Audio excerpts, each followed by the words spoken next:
Welcome guys to SC2 Improved Team League Season 3 Redbloods versus Cascade. We're going to go into this first game of the night, and it is a replay because we did miss casting it live. So we're going to go into this and introduce our players. In the lower right hand corner to start things off here, the first player out tonight is the blue town player from Redbloods. It's Lil Cannon. He's been having a ton of success lately in the team leagues. Last week for Redbloods he actually from 3-0 down, came back and reversed all killed punchline, which is a pretty decent, pretty decent thing to do. In all honesty, it's not easy at all. So great, Lil Cannon's been doing great lately, and he's going up against his opponent here in the upper left-hand corner, or the left-hand corner of, or the left-hand side of Catalina. It's the Red Protoss player from Cascade. It's Anonymous. Now, Anonymous has been doing pretty well himself. He's picked up a bunch of all kills on his own already this season. And, he all-killed Giraffe Caps, he all-killed Missing in Action.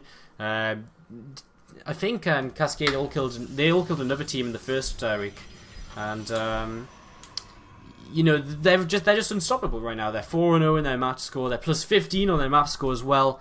So, a really, really strong team. So, guys, let's see what this PVT is going to bring us. Now, if you don't know too much about Lil Cannon, he is a player who is very, very mechy, I guess is the best way to describe it. And he's actually opened up here with a gas first, so I kind of like this. I love gas first in TVP. I think it's very exciting.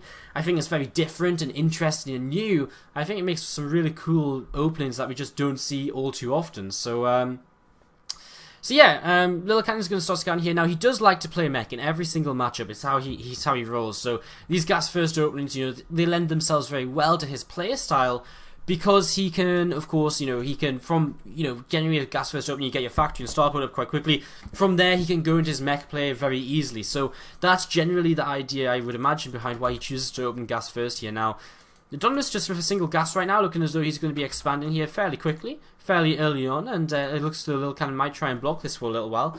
Unfortunately, Adonis, well, I say fortunately, he actually only just started up this basically as a response of this SCV getting here. So he's got Zealot on the way, so I mean, it shouldn't take too long before he may even be able to get rid of this SCV before he has to let the Zealot complete, in which case, even better for him, as I just chase this SCV away, gets the Nexus down, and cancels the Zealot because there's no need, because there's no Engineering Bay block. So Lil Cannon should be able to get away still with this SCV, and that's what he's doing right now, just trying to run off with this. So keeping this SCV alive for a little bit longer, and he's going to send that down to the bottom right hand side of the map here, take it back home. So he's seeing what he needed to see, which was an expansion coming down early on. He was a little bit annoying, he blocked it for a little while, but in the end here, Donmus is going to be able to just get into the standard game which he wants to be in, basically. So in the end of the day, there's not going to be too many surprises about what these guys want to do. I think the most interesting thing to look at right now is where exactly Lil Cannon is going to take this gas first play, because he's already taken a second gas. So right from the get-go here, Lil Cannon is saying, right, I want to, I'm really going to commit to this. So we already have mines and marines on the way, so I'd imagine here there's going to be some kind of medevac play with a mine marine drop, and then we're probably going to see some cloaked banshees or something like that as a follow-up, and then an expansion. So really a very harass-heavy opening is what I'm expecting out of Lil Cannon here. Here's a bit of supply block. That's Depot a little bit late to finish up here. There's the medevac on the way as well. So moving out with his first mine, seeing if he can maybe pick up a kill or two. Just put on some very early pressure. Stargate opening from Anonymous here. So, this isn't so bad of a start for him. As, Stargate, it is possible with the Stargate to shut down the mine play, or whatever, he'll be able to deal with it, basically. So, not too much of a worry there. He'll, with the Oracle, be able to detect, and he's actually not even rallying this Oracle across the map, so that's pretty nice for him as well. He's got no idea what his opponent's up to, so if he keeps this Oracle at home, that's going to be perfect, because he's going to have detection, and yeah, so we do have Lil Cannon here setting up this mine, and he is coming across the map with his medevac with more marines and mine in it. Now this second gas was actually for a Raven, so he's getting a Raven very early on here, and on a second barracks too. Oh wow, so this is actually going to be an all-in from Lil Cannon, I would imagine, as no, no, no, no! Did that really just happen? No, the Oracle is literally about to die to the mine, And then he unburrowed it. Oh my god, that was possibly the worst possible timing ever. Mine actually runs into the back of this main base mineral line right now, and it doesn't look as though Adonis has realized this. So he's actually going to take a lot of damage here. Oh, only 2 workers, so not as bad as it looked. Yeah, okay, wow, that was so unfortunate over here with that first mine. Like, it really should have, you know, something really should have happened there, but that was really genuinely quite unfortunate. So, a siege tank is on the way, and he's making another siege tank. It looks as though Lilican here is just committing to an all-in. I mean, no expansion at all. He's just going to commit to this big one-base push, a 2-1-1 if you like. As this medevac, you know, hasn't really done that too much damage with his initial kind of stage of this. So it'll be interesting to see how it continues on here. Where's that Oracle? What's that Oracle getting up to? I'm just using it for detection right now because the robo facility still isn't finished. And going into Phoenix as well. Now, Adonis, if you don't know about Adonis' playstyle, he does like Phoenix Colossi in PvT, so it's no surprise here to see him opening in this way. You know, seeing the Stargate originally wasn't much of a surprise. It's not much of a surprise now to see him continue to create past the Oracle into Phoenix. So it actually works out really nicely, especially against gas first openings, because you can shut down the medevac quite nicely and make sure you fully turn it away in such a way that it can't come back. You know, they can't genuinely do much with it. So, you know, they weren't out there to deal with the initial time the medevac came across. But look at this, Oracle comes into the main base. He's going to scout everything. And with an revelation dropping down on this army, Lilicannon is going to be revealed as to pretty much everything he does here. So he's going to be spotted moving across the map.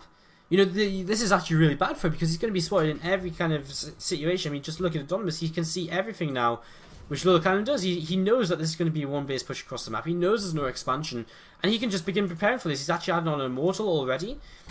So he's got an Immortal on the way out, he's got a Forge coming down as well here, and these Phoenix are actually coming across, and if these Phoenix can start picking away at a couple of these, at this Banshee, maybe get the mine or so, that's kind of really nice. And before, oh no, this is terrible, he's maybe going to lose the Raven too. He loses a Banshee and a Raven, and I mean the Banshee goes down before Cloak finishes. Now Cloak's about to finish and there's only going to be one Banshee, so this is not a great start at all for Lilicannon. You know, his early aggression didn't do much, and now Adonis with this Phoenix play has completely shut down a big section of this push, which is coming across the map. And these Marines coming across here. Tanks are going to be able to siege from the low ground and slowly try and step forward or leapfrog forward. Second Immortal comes out. I mean, of course, with Throne Overcharge, you can just buy a lot of time. As oh, the Phoenix coming in. Is he going to commit to a fight here? No, he doesn't. Drops a time warp though. Picks off a single one of those Marines. I mean, Adonis does not have that much army right now. As we see the Oracle still being used. Another mine in this main base. Actually, looks as though it. Sorry, it was actually the Banshee coming into that main base. Only gets 4 kills though. In fact, 4 kills throughout the entire game. So you only got a couple of kills at most there. And yeah, lifting up here into this medevac. So so yeah, dropping out of this medevac again, dropping these Marines down. These Phoenix still kind of flying around, seeing what they can get up to, and they may just dive into this medevac here. A lot of Marines though, so you have to be careful. They're actually going to start picking off reinforcements, which is pretty nice, because now Lilicannon, I mean, what do? He's got to slowly push forward, but the slower he pushes forward, the more reinforcements he loses. He's got the SCVs coming, so here come the boys.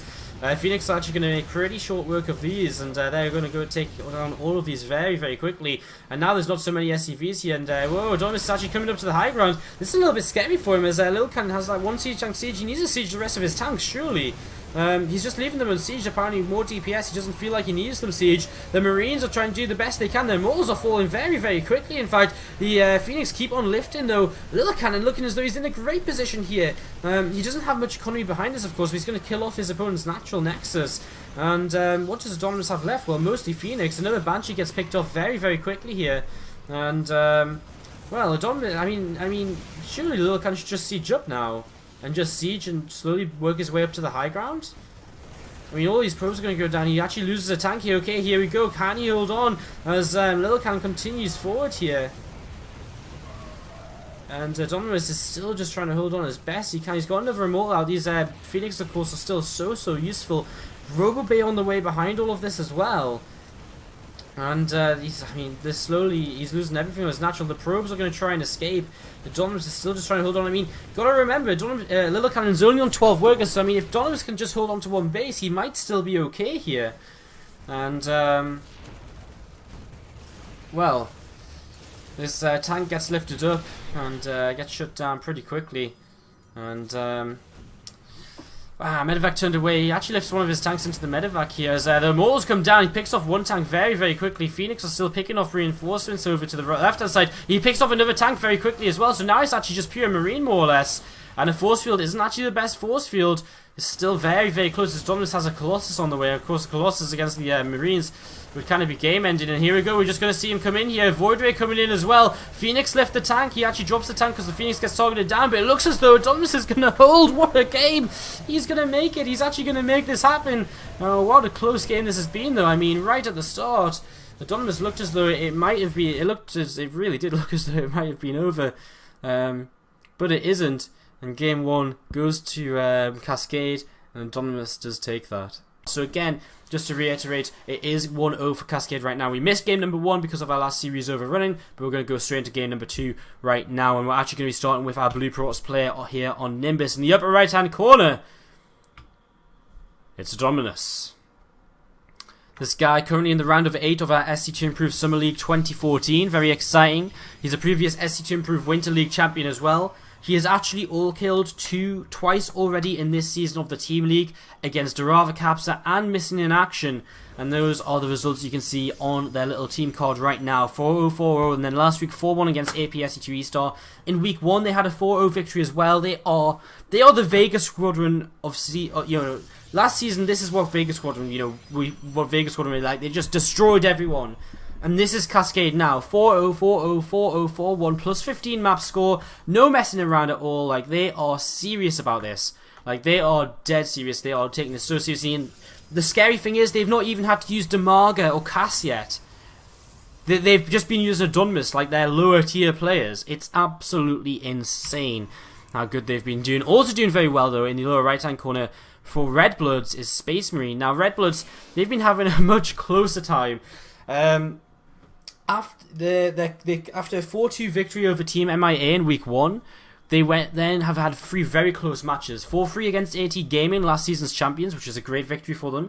4-3 against APSC2E-Star, another team who were looking very strong this season. And 4-3 against Punchline, a team who just missed the playoffs last season as well. So they've actually already had some pretty tough matches, and yet here they are in second place in the group. They're only behind Cascade because of their map score differences, so a victory here today can take them up to first place. Whoever wins today will remain undefeated. Both of these teams currently undefeated in the 3rd season of the SC2ITL, and yeah, we're expecting that, of course, to be broken by one of these teams here today. So guys, it has begun. We've got a probe in here from Anonymous. Let's look at these openings. Gas is down. A lot more gas for Autonomous. What's he? It's because, okay, Stargate's already been put down. He has a Space Marine, so nothing too crazy then so far. Just a Stargate coming down. Up here in the upper right, there's just some Stalkers coming out. It's actually going to be a Robo facility opening for Autonomous. This is actually pretty nice Space Marine. Generally, Robo openings are pretty weak against Stargate. Not so weak it's going to die, but I'd say Stargate openings have an advantage.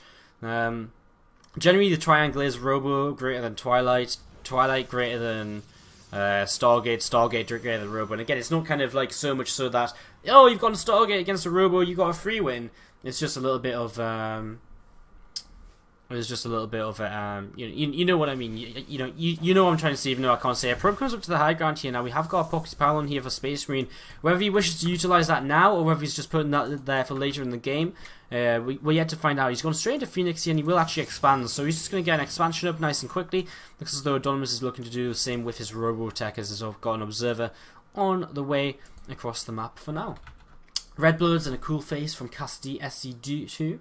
And hashtag Redbloods on fire from Mig Delta. Guys, again, do let us know who you're cheering for today. It's always exciting to know who you guys are cheering for and who you guys want to see win. So do keep on cheering for your team.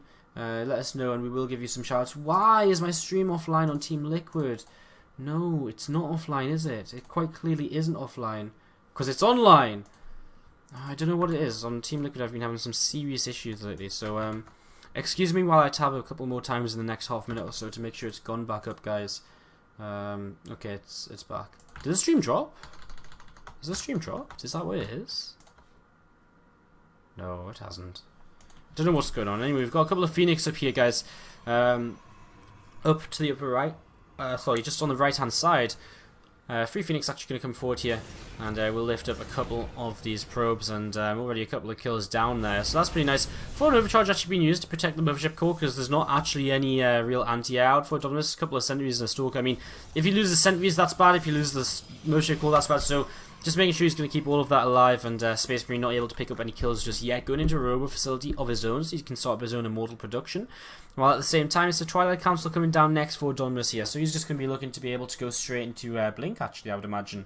We'll help him chase these Stargate units away, but we'll also just give him a nice little edge in fights as the game goes on, as well as he does pick off a single sentry here. And that was pretty nice. Surprised, actually, Dominus just doesn't take the opportunity to go straight into a Forge, perhaps. You know, start getting the upgrades. You know, no reason not to, really, I would say. No reason not to just go straight into your upgrades. I mean, again, your opponent's open in such a way that he's not going to be too aggressive against you. He actually feels down, ooh, okay, well, he goes straight into Templar Archives here, so he's actually going to try and get into, I would imagine, just Archons, but he could use the Templar to feed back the Phoenix, and that could be very, very interesting. So we'll keep an eye on how that's going to shape up to be. So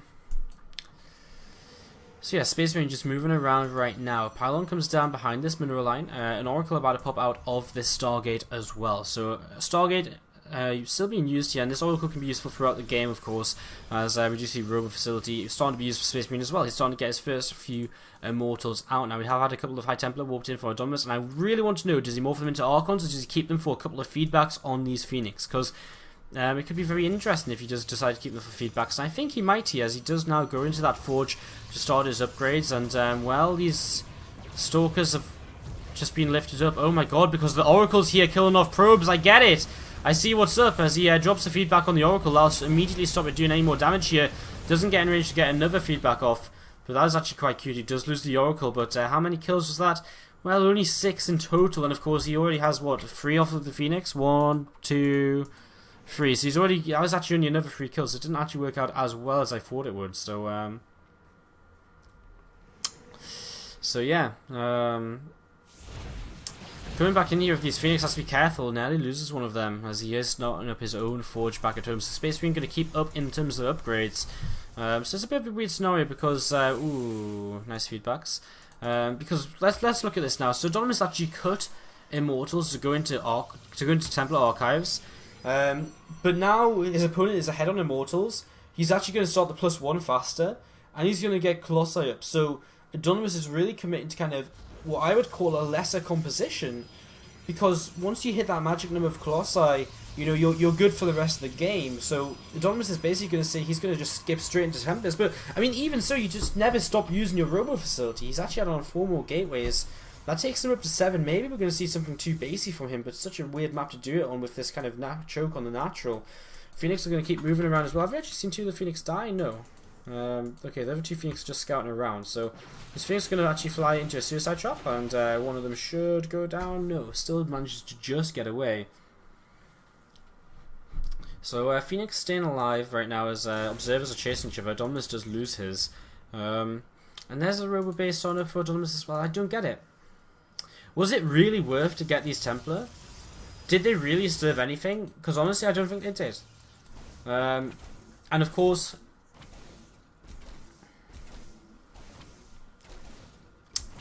like, it's sort of like, I just don't get it. It just seems as though he's putting himself behind in terms of composition, because he's going to be behind in Colossi count, he's going to be behind Immortals. Yes, he'll have some extra Archons, but Archons are like the easiest thing to catch up in, and now he's actually lost a couple of his, or just one of his Templar maybe. Some sentries warping in here from Space Marine. He actually just cancelled that there and now starts warping Zealots instead. Looks as though that was a bit of a misclick from him. So Zealots are going to start coming in now. There's a cannon here, but he should just go against the... okay, he's just going to pick up and get out. So he wastes a photon overcharge. That's pretty nice. Now as Colossi production now begins from Dominus. +1 about to finish here on both sides, so we'll see how quickly they go into their +2. And Dominus straight into a second Robo Facility to try and catch up a little bit. So yeah, third Nexus on the way down here for Space Marine. That is something Dominus is in the lead with. He's actually 6 workers ahead as well.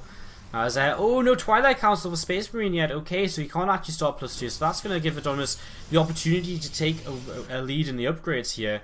Space Marine's still up by quite a bit of army supply.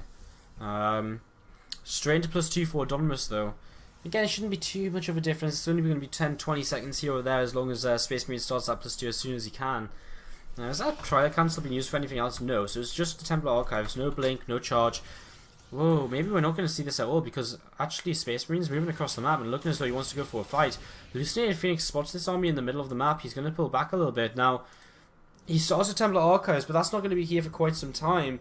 I wonder if he's really going to commit to this at all. 2 more Archons coming in for Anonymous, and you know that should be enough here. There's only 2 Colossi. It's not the critical number of Colossi I was talking about before. By any stretch of the imagination, 2 Immortals here into this natural. This is kind of annoying because they're going to rip through these this cannon, and now they're going to rip through some probes as well. And this really opens this natural to harassment as he's still moving around with the rest of his army here. And I'm going to take down a pylon as well. Simulator is going to be the next on his list. So the Immortals are slowly working away at this Nexus now, in fact, as the Mothership, the Warpers match taking a lot of damage. The Immortals are still working away at this. So much damage going on to this natural. Is this going to go down at the same time he's starting to fight over here? I don't think he's got enough to fight here, though. A 3rd Colossus does join in, so maybe this 3rd Colossus is going to be the difference as Space Marine is coming into this fight. He has killed off this Nexus, so that is huge, but he has to retreat because he just doesn't have enough. He doesn't have enough here. Maybe just recall. I would just recall as fast as you can. Recall, and a single Immortal gets left behind. Will he escape or will he not? I don't know. The Immortals were killed off over here. He will come over with the War Prism and save this Immortal. So, Immortal saved, and this is actually really nice for Space Marine. It looked a bit odd for him, but he's actually ended up doing a lot because he's killed off this natural expansion. That puts Anonymous down a base. Anonymous has actually cancelled this +2 during this as well for some reason. So that actually now gives a Space Marine a huge advantage in terms of the upgrade timings. That is, that's absolutely crazy. So coming in here with a single Immortal will just keep on harassing as, you know, as much as he can, because why not? If you can harass, you may as well go for it. He's just going to drop this off behind this mineral line, and even if he just gets a couple of probe kills, that'd be kind of nice. He's actually going to start warping in some zealots.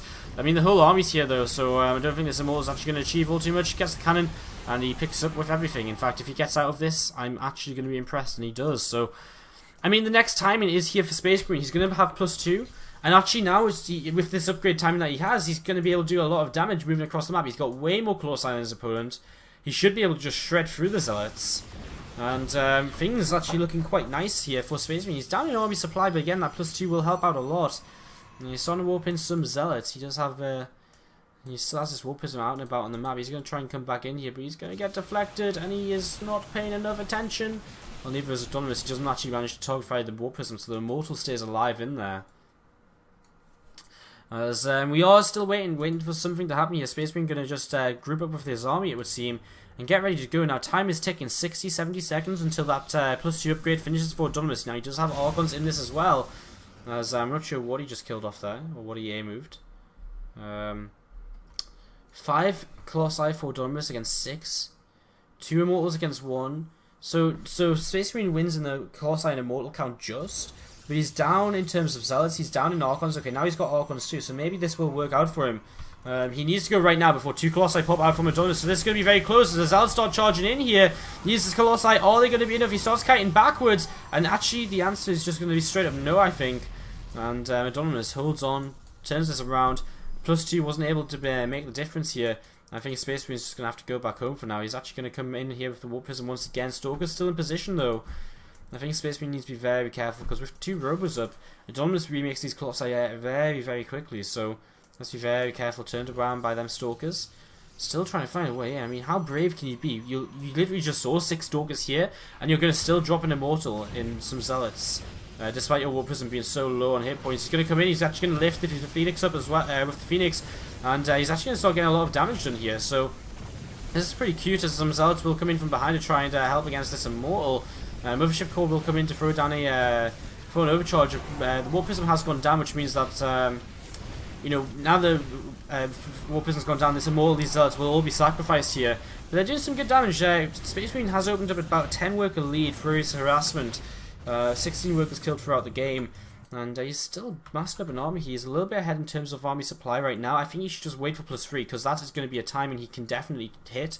and try to abuse. Adonis going into immortal production now as it's actually double Colossi for Space Marine. We're going to have a fight. Adonis isn't ready to fight though. He's not in position to fight, and this is really bad for him. He's lost one Colossus very quickly and a second one already well on the way down. He doesn't have many Zealots at all either. Drops the time up to help himself out, but there's so many Colossi here for Space Marine, but he doesn't have anything to tank anymore, so now he's actually going to have to retreat. He's going to come back in here with another wave of Zealots, and this is exactly what he needs. Again, he doesn't have that +3 advantage just yet, but he don't think he needs it. He took the opportunity. Adonis was not expecting the army to be there, and all of a sudden, boom, boom, boom, these Colossi are just dying. They turn around, they're going to start picking off some of these Zealots.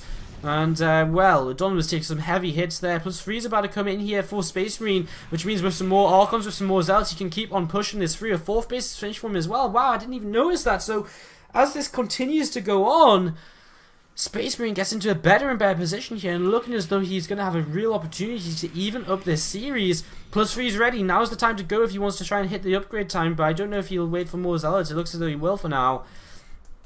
He's got himself into a great position here. It was looking a little bit scary for a little while, but it looks as though he's just done enough to be able to pull himself through. That +3 is not here for another minute still for Adonis. Depends on how much he chrono boosts it. And, well, guess who's coming forward right now? It is Space Marine coming forward with the entire army. Lasers everywhere, but it's just Space Marine who has way too much. So many Zealots left over, so many Archons, way too many Colossi, too much damage from him. And Adonis just has to keep on backing out of this.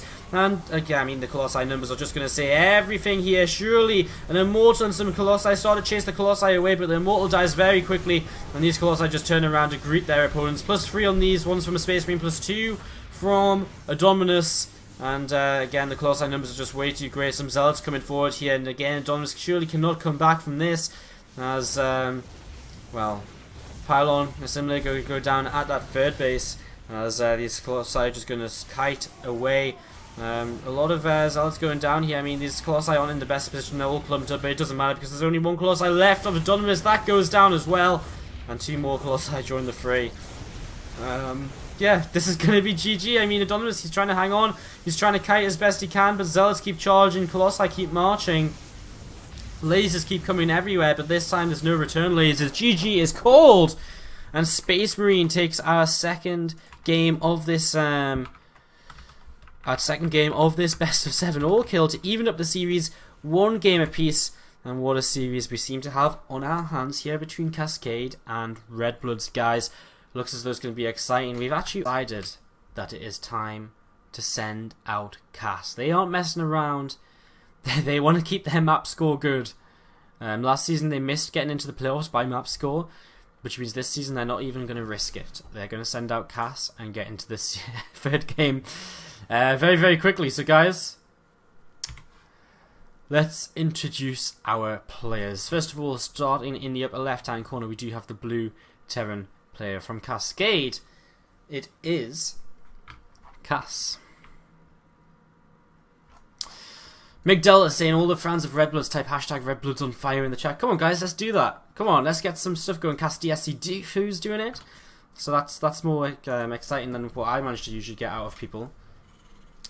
Now, guys, come on, guys. More of you guys have to do it because Cassidy feels alone now. Come on, help a brother out. I'm trying to press skip ads so I can pause the stream or whatever. Okay, cool. So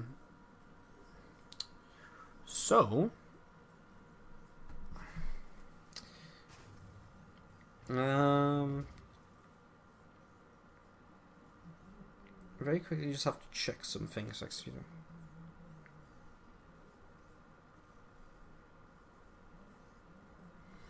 Okay, so, excuse me for that, guys. I just very had to check something. Let's go and introduce our other player in the bottom right-hand corner here from Redbloods. Taking that second game against Adonis. It's Space Marine.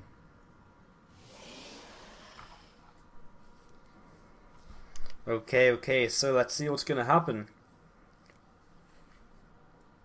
here as we get into our next game.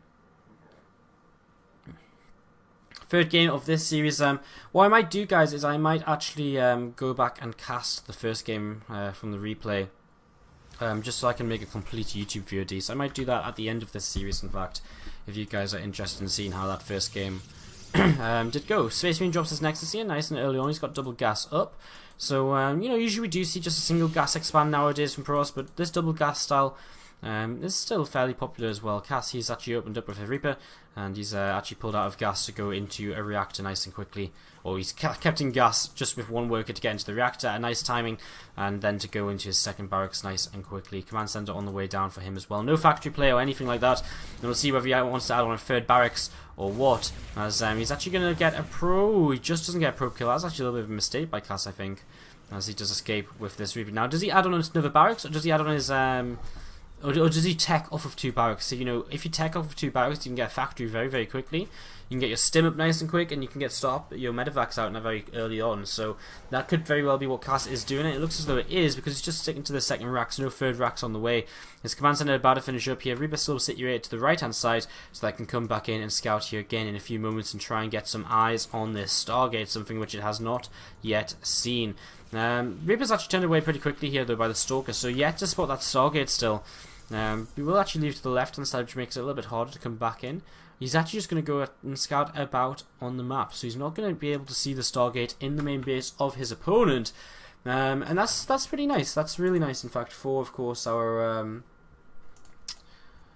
Pros player, because that means his Stargate play will be that little bit more of a surprise once Cass gets over there to scout it out. So right now we see this. We're still just checking around this left-hand side of the map. Hasn't checked around the right-hand side too much. Oracle on the way. Robo Facility going to be coming in as the follow-up here from Space Marine.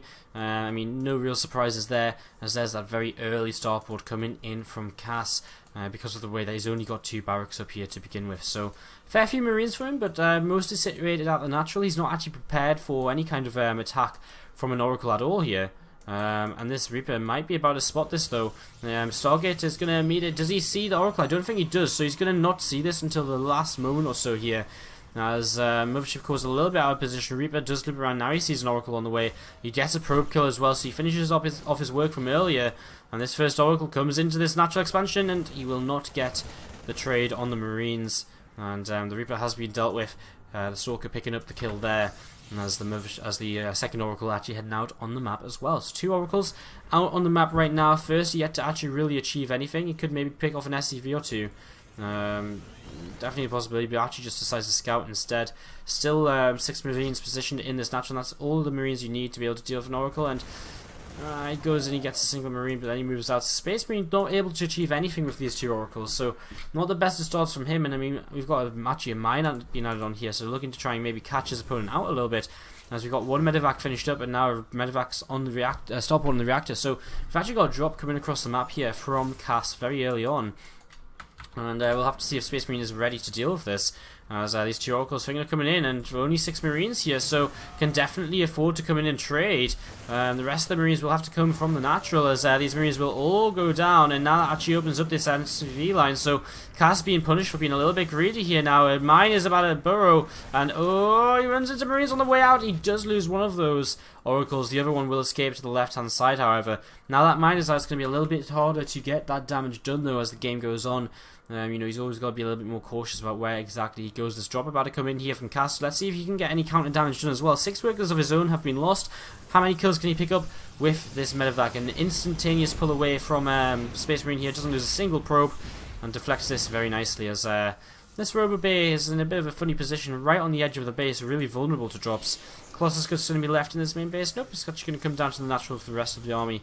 Photon Overcharge going to be more than enough to defend in the main base for now, as the Oracle heads back out and around on the map. Of course, I said only 6 SCVs killed by Space Marine. Of course, he picked up a lot of Marine kills as well, so that's pretty nice. And yeah, this Oracle just continue to move around a little bit here and there, seeing again what it could maybe spot, if anything. Not too much, however, as this group of units from Space Marine comes into this natural expansion, and some chrono boosts being thrown down, a lot of gateways being added on, in fact. This is taking us to up to 2, 5, 8 gateways, wow, on 2 bases. So Space Marine might just be getting aggressive here. I mean, with no forge, it's definitely a possibility. Stim comes in here.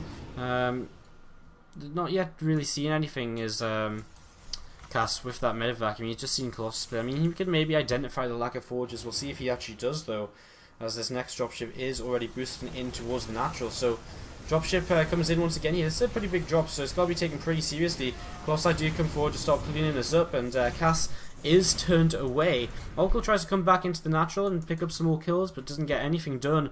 And is turned away and, well, drop back into the main base. So Cass going to keep up this aggression as a few Colossi thinking of coming in to help. Space Marine's taken so much damage here. 15 workers have been killed by Cass just by these drops, and that's a lot of workers. I mean, that is not what Space Marine was hoping for at all here. So as long as these drops out on the map, it's very hard for Space Marine to move across the map as he wants to do. He's got the pylon set up here. You know, he really does want to go for an attack like this, but how do you do that? As oh, the mine's actually going to come in here, going to get a shot off on a zealot, and Zealots are going to come over and stop these from dropping off once again. Now, surely Cass should realize now that there's a lack of, you know, the lack of Colossi here in the natural. However, that being said, you know, he's lost actually a lot of his bio units here, so Cass in maybe a little bit of trouble here. He doesn't have any bunkers. His first bunker just started now, and that's actually killed off very quickly. However, there is not anything to deal with the mines. The Oracle hasn't got Revelation on, and that's actually a pretty big issue right now, as their mines will keep on doing some free damage here. First few Vikings coming forward, drop back in towards the main base, slowly doing some damage. A single Colossi here will actually be able to deal with this, as the Stalkers coming across as well to help out. Still really lacking detection to deal with the mines. A couple of bunkers are going to start up, and it looks as though the entirety of this drop was cleaned up. This mine is slowly picking up more and more kills over here. Still no detection at all, as you'd think at this point you may have just sent in a you may have just built an observer just to help out, as Cass is still in a little bit of trouble. He can't get these bunkers up. His bio is all very much stuck in this little bit of a crevice, and that's going to be some big shots from Space Marine, as the Vikings are slowly picking away at the Colossi. The Stalkers are withering in number quite quickly, but there's not that much bio as more Zealots come in here, and Cass actually might be in a little bit of trouble, but the Vikings still here, and actually they're coming forward now. One Colossus falls, the second Colossi falls as well. A turret going to start taking down the Mothership core. The third Colossi gets taken now as well, and Cass does hold on, but for a moment it was looking very, very scary. Just not quite enough here for Space Marine. Them mines, them initial mines, was so huge. If he had an observer, this game could have been actually so different, as Cass with his stim and medevacs here will just keep on attacking, and well, Space Marine is actually taken down here as he is forced to tap out, and just like that we see Cass take game number 3 and take Cascade back into the lead here. Going to be hard to take down Cass. He's not an easy player to beat. I mean, he won Who's the Best European a couple of weeks ago from Base Raid TV. He's playing well right now. He's going to be hard to beat, and can Redbloods do it? This is probably going to be their greatest challenge yet, so guys, we'll be finding that out after we go into a quick commercial break here. Again, if you're enjoying the stream, hit the follow. Let's go on here into our next game, which is going to be Overgrowth, as we head into a TVZ. Now, Hanfi, we've seen him play a little bit already here in the SC2 Improved Team League Season 3. I would say that Hanfi is probably one of these players who is very good, but in some days he can have really good days and really look amazing, and some days his builds just look a little bit flat. And I've seen him in ZVT on this map in this league play a lot of Roach Hydra, so I wonder if that's maybe what we're going to see from him today, some kind of Roach Hydra style. I don't know if that's how he plays all the time, but that's definitely what he seems to have been favouring in the past when I've casted him. So let's see what he gets up to, as he is going to be going up against this Blue Terran player in the upper right hand corner from Cascade. It's the Blue Terran player, Cass. Again, Cascade actually have some really tough weeks up ahead of them. So while they've been, you know, just literally tearing through opponent after opponent, they do have some tough weeks coming up. In week 6, they must play against StarTale, so that's going to be next week. Week 7, they have to play against All Authority. And yeah, so they've got a couple of tough matches actually on the way. So I mean, they've already opened up to a fantastic start. So you know, I'm sure they're not going to be all too worried about you know, how it continues for themselves. So I'm sure, you know, they'll be full of confidence still from the start that they've had to this season. In the lower left hand corner, we do have our German Zerg player representing Team Redbloods. It is Hanfi, of course. Redbloods became a team just very shortly before we actually started this season of the SC2 Improved Team League. Actually worth mentioning, something I haven't mentioned so far, is actually that Cascade were our Season 1 runners-up. They lost to Mind Sanity in the finals. They looked so strong in Season 1. Looked a bit off in Season 2, but again, they really looked back to full power. But yeah, Redbloods, again, they've been just getting by, as they do have Hanfi down here as the Green Zerg player. So, yeah, they've just been getting by in a lot of their matches. Will they squeeze by again today? what is going to happen. I mean, we can only really wait to see what the games are going to bring us. So, yeah. Whoa.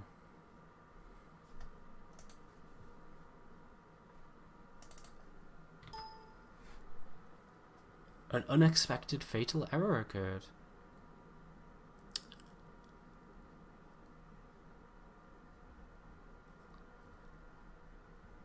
That's not good, is it?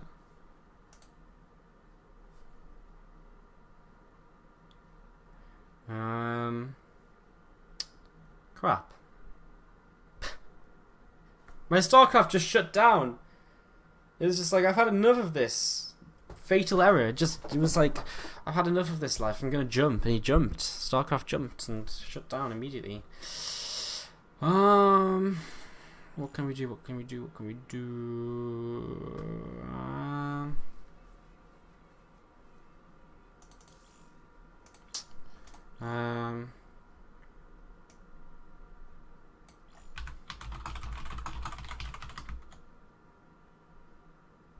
See if we can get these guys to rehost, because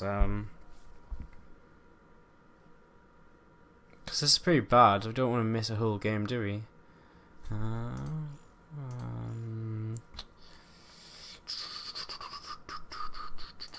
So we should be maybe hopefully able to get a rehost in.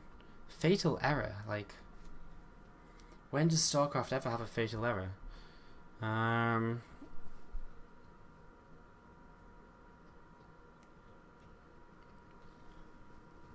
Yeah.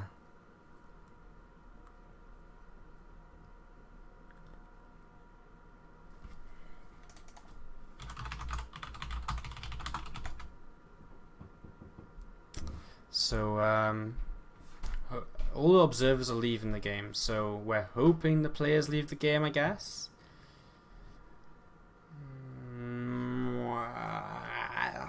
Bit of a weird situation.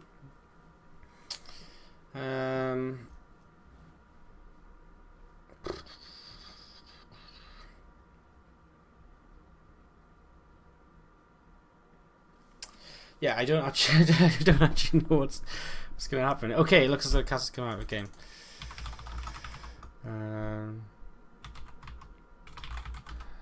Okay, they've come out of game, so we're gonna get rehosted into this.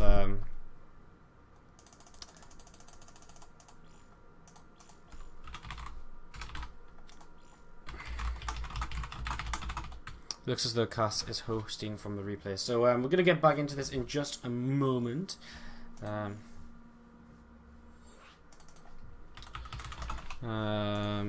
Just make sure we get everyone in and just suggest.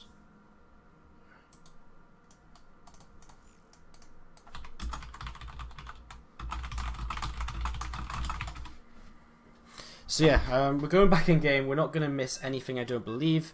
Let's just show you guys what's going down, and that we're loading back in. So fingers crossed that doesn't happen again, because that would be absolutely awful. And we should be back into Cass versus Hanfi here in just a few moments time. So recovering, go, and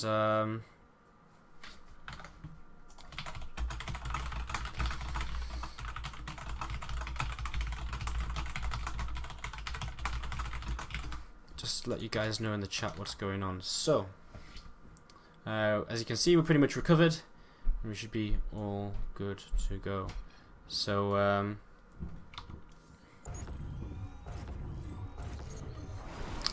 looks as though we do resume here. So we shouldn't have missed. I imagine we haven't really missed anything. Let's wait for this chat to clear a little bit, and then we can continue on with our games. Let's see what's going down. We've got a Reaper expand on the way from Cass already. Just he's actually already got 2 Reapers out. Okay, so we missed a little bit. We've missed about a minute or so of the game, but nothing too important. So 2 Reapers come in here for Cass, and a 3rd Reaper on the way. So really going to be looking to try and be very aggressive with these early on, try and trade against this early Queen, try and contain his opponent a little bit to these 2 bases, as we do see him just falling back for these Reapers while they regen a little bit of a few hit points. Hanfi's going to swap his Queens around, send his hurt Queen into the main base to keep it alive a little bit longer.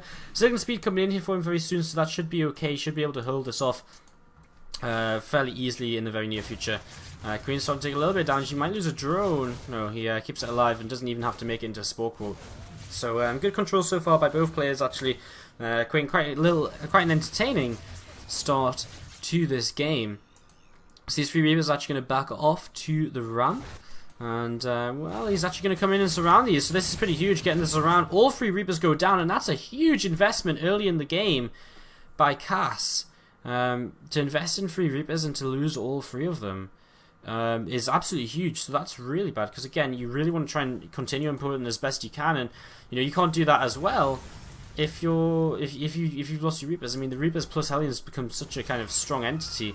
Single Hellion out here. I think he may have just he may have misclicked or something. I don't know what's happened. Well, he's only got a single Reaper out. We do have a Banshee on the way, or will have a Banshee on the way very soon. These things have actually made it all the way back home, but they've seen the starport and they've seen the tech lab, so immediately here they kind of know what's up. So Hanfi's actually getting off to a fantastic start here in this game. 3 Hellions now will begin to move down this ramp and head across the map, I would imagine.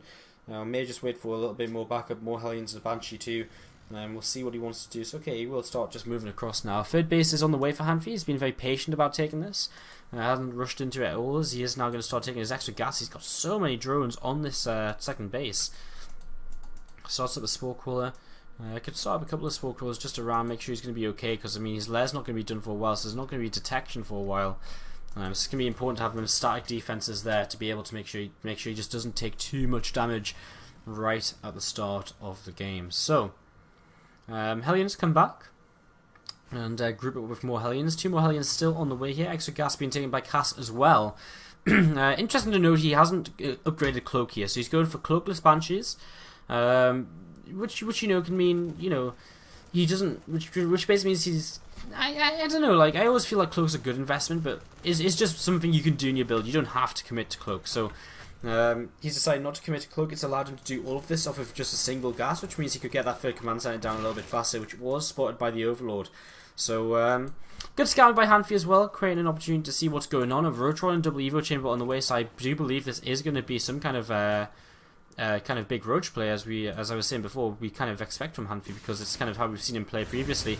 The Spore Core is going to take a little bit of damage here. Queens come forward to start turning these Hellions around. Roaches will be on the way very shortly, as that Rotron is about to finish. And Roaches is exactly what he needs. We have an armory on the way as well from Cass.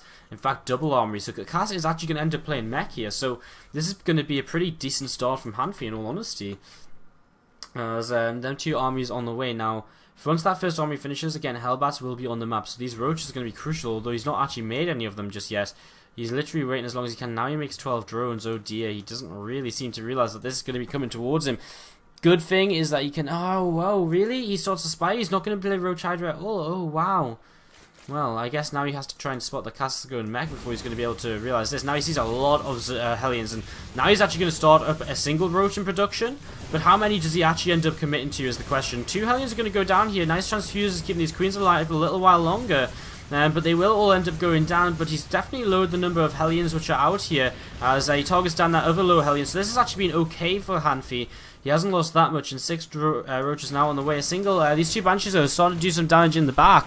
3-4 kills on these right now. As, oh no, the Hellions actually make their way over here. So they're not morphing them into Hellbats, since the Roaches come out, and these Roaches are the saviors of these poor little drones right now, but still a lot of damage being done. That's 23 workers killed. But going mech, it's going to be quite hard for Hanfi to really, for Cass to really kind of punish this any further, apart from by continuing harassment. Actually kind of struggling to deal with these 2 Banshees right now, so stopped mining on his 3rd base. Drones are moving over here and actually coming over to the natural. Does he see that Spire? No, so that actually remains hidden for now. Now he sees it though, so that's actually a huge spot here by Cass, because it means he now knows, right, I'm going to need to start up some 4s. As Queens in the back here are going to start trading here for these Banshees. Banshees will just move over to the natural though. Another Queen about to pop out here, and I mean, these Banshees are low. Hanfi's in so much trouble. He's taking so much damage. 30 workers killed him. He's 60 drills and 61 SCVs. But of course, that's never ideal. He starts up some Mutalisks now, only 2. Of course, I mean, let's look at his vision. He doesn't know that this is mech yet, so he's still playing as though this is bio, I would imagine. That being said, he doesn't have a Banelin nest yet, so... But at the same time, he definitely doesn't know it's mech. So, right at the moment, things are not looking so great for Hanfi. He's down in supply. He's had to spend a lot of money remaking drones, which he's lost. And I mean, Cass has landed his third base. Hanfi's actually double expanding right now, so he's really actually investing just later in the game. Baneland Nest on the way, though. He starts up his +1 missiles, so it looks as though he does realize here that, right, okay, I see what you're up to. He made only 2 Mutalisks, so looks as though he knows what's up. These 2 Mutals aren't going to go too far. They're probably just there around to shut down the Banshees from being on his side of the map more than anything else. I mean, obviously they've got to stand no hope at all against a couple of 4s here, so these Mutals still just kind of standing by, not moving forward yet or anything. As Hanfi is starting to build up in towards this kind of mid game. He does actually saw a flyer attack, so maybe he will go into Mutals play here.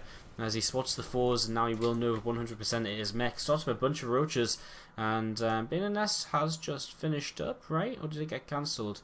It looks as though he might have actually finish up. Okay, there it is in the main base. So Baneland Nest finished up. He's actually still going to keep committing to his flyer attacks here, as he's starting to make a bunch of roaches. But I mean, really, Cass's push is going to be so scary because he's got so much firepower in this. Hanfi's lost. He did so much damage early on.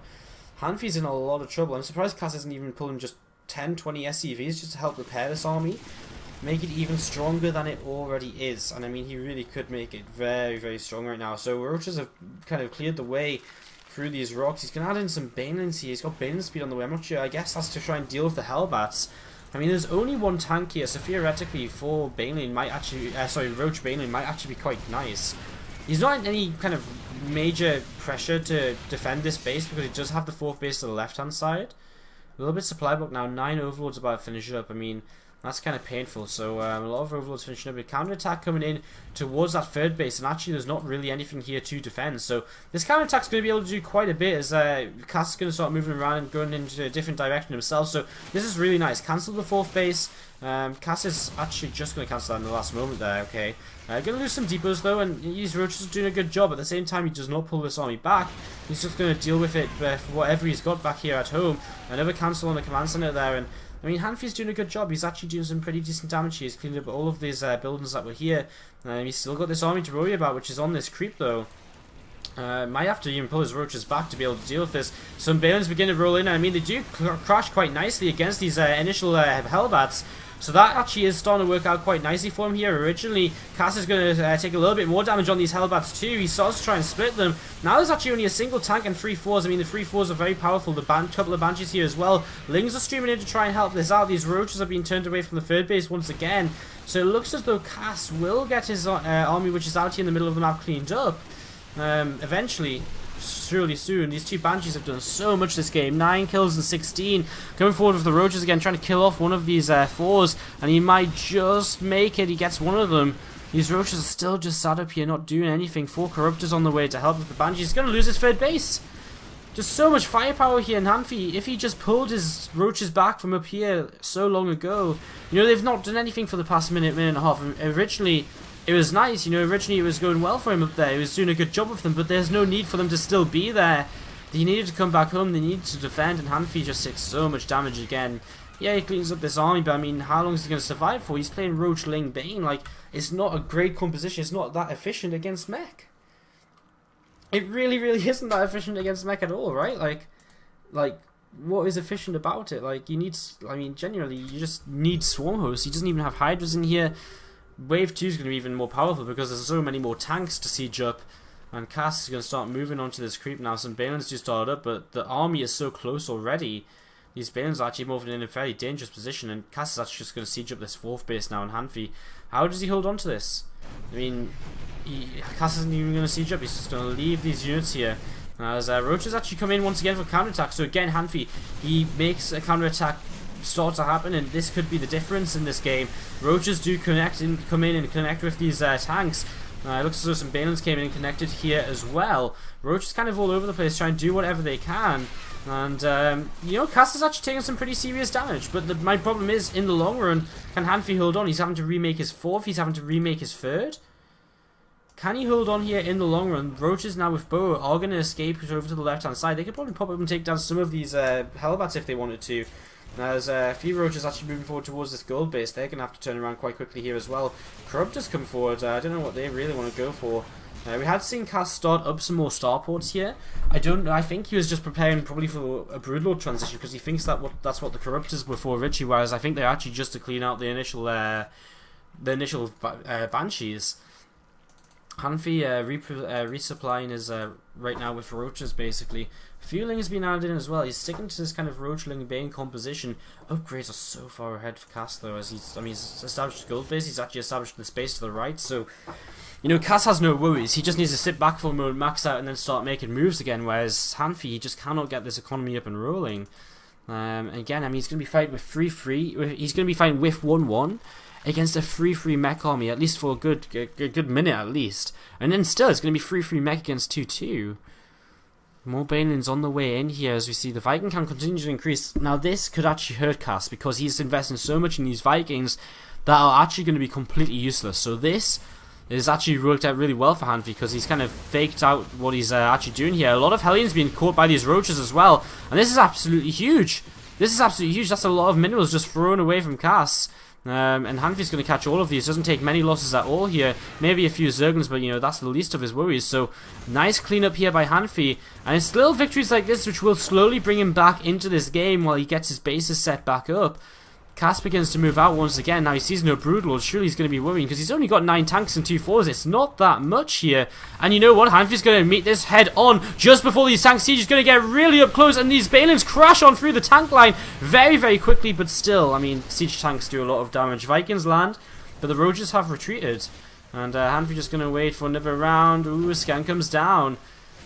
So many Vikings here. It's not usual you see the Vikings landed in TVZ, but there's literally no other use for them right now, as roaches do burrow. Cass has to be very careful about, you know, where he scans and, you know, and whatever. As it looks like these roaches, they're going to pop up from behind, maybe? The 4's moving forward. The tank spread is insane. Hanfi's just going to go with everything. There he goes. He pops up from behind. He comes in from some pretty good angles here. Is it going to be enough, though? In the back, there's still quite a few tanks remaining, but there's Vikings just stopping these roaches from getting close enough. You know, I said they were useless, but they're actually doing a pretty good job of just blocking these roaches from getting to where they want to be. These Vikings and this Terran army is actually going to take out this base now. Hanfi again retreats to another base, leave this gold, this base down to the bottom right. I mean, he's not struggling for bases, he's just struggling for time and to actually get up an army which works. And I mean, I kind of felt it, you know, when he initially came in, that he just hasn't had enough, you know.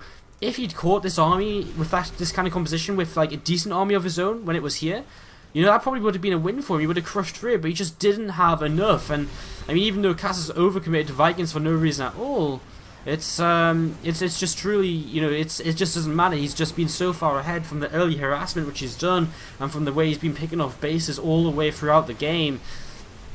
Right now, we're looking for Cass to basically put an end to this all now, as these Overlords are getting shot down. The Skull base is full, and Hanfi's going to try and hold on as long as he can. More Roaches, Lingers, and Banes all on the way. But I mean, he's fighting 35 army supply down against mech. He's down in upgrades as well. He doesn't even have +2 on his Lings or Banelings, so you know that's great.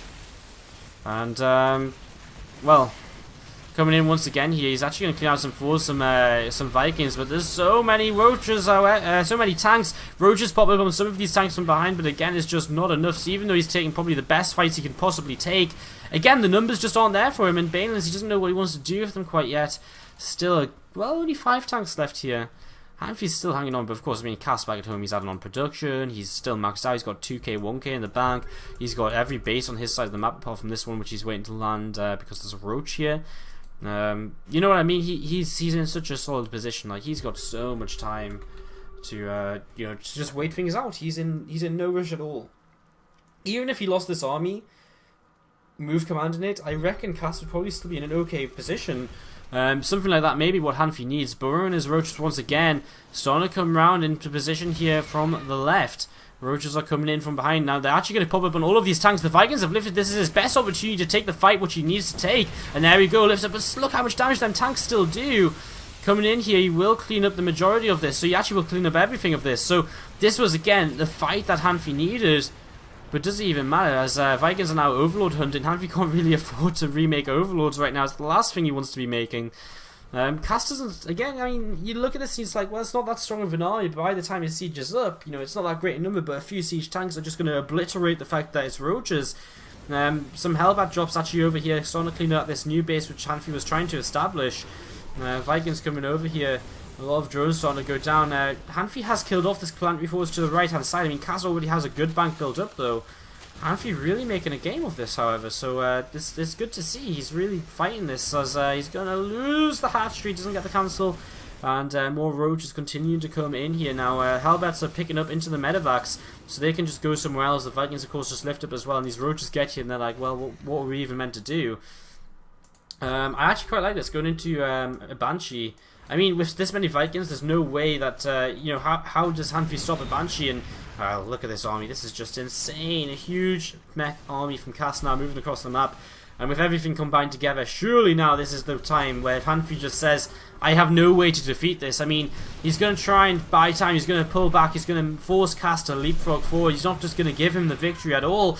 But he needs a miracle of an engagement right now to break through this. He really does. These tanks are sieged up on his front door. He's going to lose his roach roller, so no more roaches. And from this point on, what does he do? He's split up in so many different directions. He's going to come in, again, you know, from as many different directions as he can. He's going to try and come in with some roaches from even behind. It's going to be a full, kind of like, what, like 270 degrees around, but it might not even be enough. These roaches sitting next to these tanks, which do unsiege. Now's his opportunity. Now's the time for him to move forward. But he's gonna, okay, he's gonna go for it. He's gonna go for it right now, coming in from all the different angles. Is it gonna be enough for Hanfi to take down this army? He comes in, the bayonets crash into the tanks, and the roaches are gonna help to push this back as well. Some more bayonets a little bit late, but they are here. And the ground army's cleaned up, but there's just too many banshees in the sky. The roaches will continue to fall. Some hydralisks on the way, but the natural's fallen. There's actually still some hellbats just working away at the structures here, and, well, I mean, the hydras are gonna be able to pick off some of this, but Hanfi's been fighting a losing battle for this entire game. And, well, he's been fighting a losing battle for the entire game, and he's made it entertaining. I will give him that. It really has made this entertaining, but he's not going to be able to pull off the victory, surely. Now he's 60 supply behind. Sorry, 80 supply behind. Get my maths right. He's 80 supply behind. It all comes down to that damage he just took at the start of the day.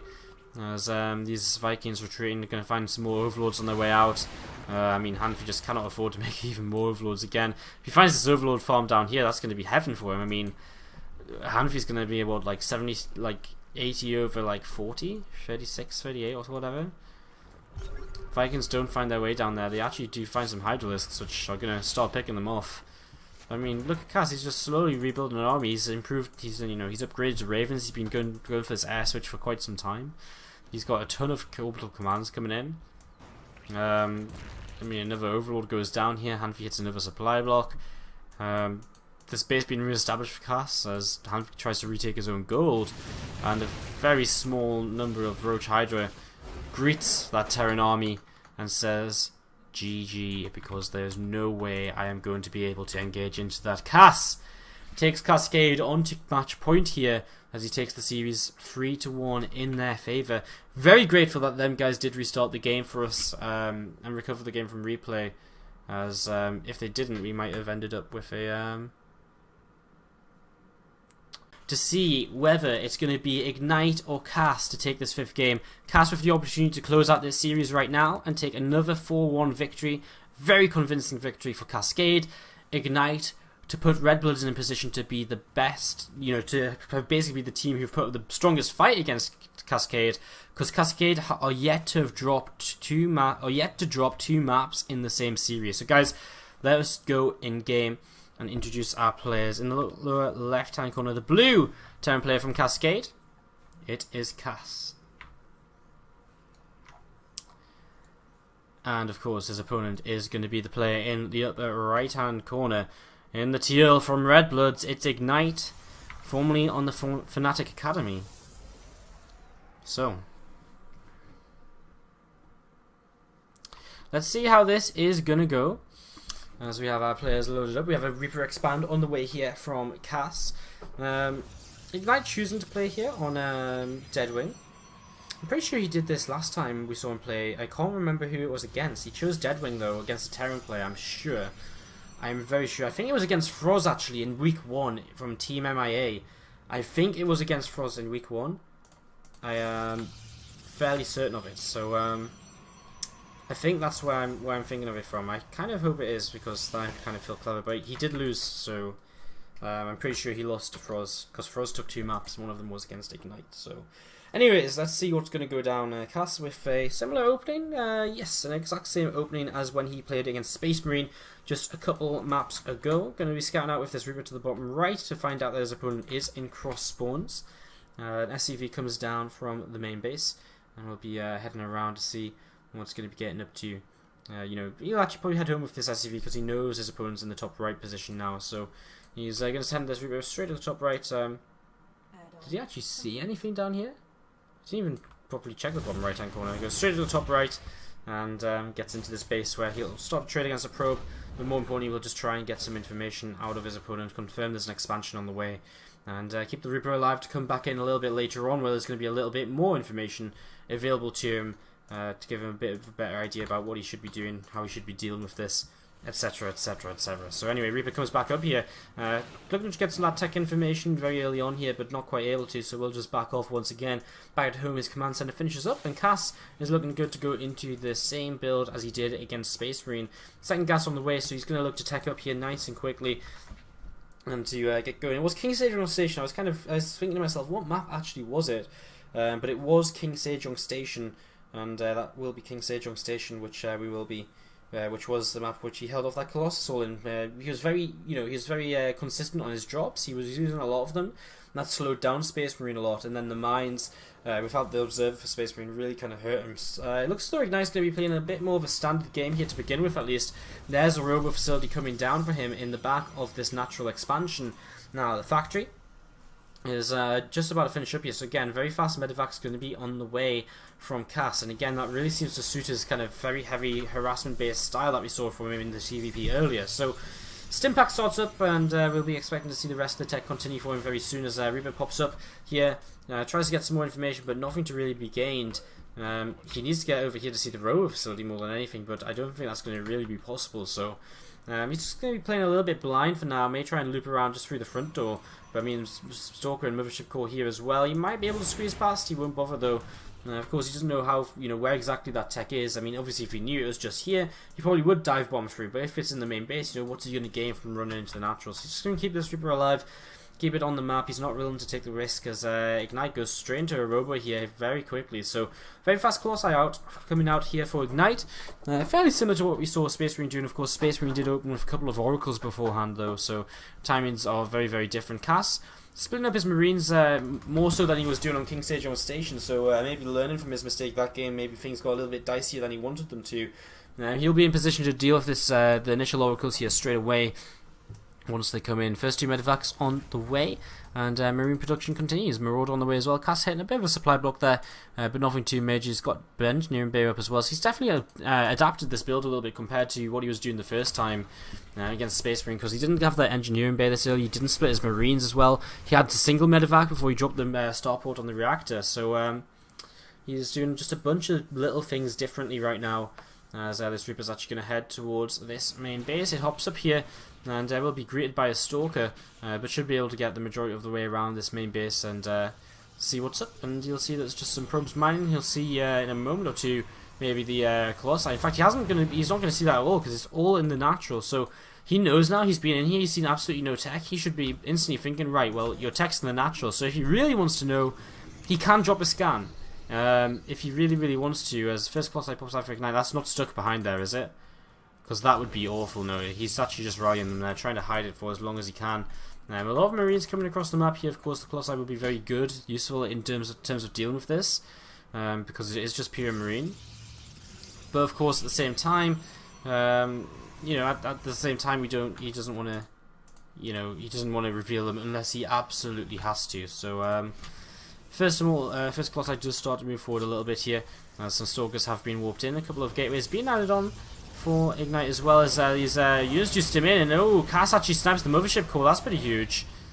Colossi spotted here. A couple more gateways being added on. Another Colossus on the way to join this Colossi army. And wow, losing the Mothership Core there was a little bit messy. I was a little bit slow to catch that, so apologies. Because he's going to start lifting up these Marines, and this is actually a really nice place to drop, very choky. Well, I guess not against Colossi, but if there was Zealots that were going to he was going to rely on to warp in to defend, then this is actually a really abusive place to drop. One pylon to unpower the robo facility as well. That's great, as Cass is beginning to drop off in this main base here. He will be greeted by some Stalkers, but unfortunately, you know, he actually does some good damage here, I would say. I think that was an okay-ish trade. Couple of Stalkers for some Marines, and just 4 Marines. Yeah, it's an okay trade. He's going to come in towards the natural now. I'll think about it, but actually decides to change direction, because there is actually a Warp Prism here. Wow, I completely missed this. A Warp Prism starting to do quite a bit of damage. Picks up 3 of these Zealots, and will start to try and get out. Will it be able to, though? The Vikings are giving a very hot pursuit, and it will not be able to get away. So Zealots coming back in, trying to get a couple more worker kills if possible. Excuse me, completely missed that from Ignite, but he has actually picked off 8 workers here, as now he's going to begin moving across the map. Now, losing the Warp Prism probably isn't great, because he's probably going to lose that to warp in with.